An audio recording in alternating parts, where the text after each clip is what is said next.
أعوذ بالله من الشيطان الرجيم.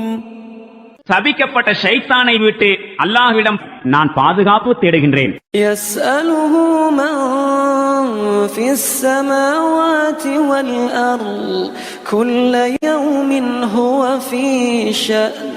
பூமியிலும் வானங்களிலும் உள்ளவை அனைத்தும் தம் தேவைகளை அவனிடமே வேண்டிக் கொண்டிருக்கின்றன. ஒவ்வொரு கணமும் அவன் ஒரு புதிய மாட்சிமையின் நிலையில் இருக்கின்றான்.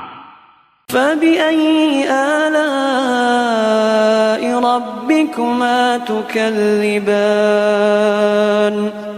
ஓ ஜின்களே மனிதர்களே, உங்கள் அதிபதியின் பெரும் புகழ்மிக்க எந்த தன்மைகளை நீங்கள் பொய்யென கூறுவீர்கள்?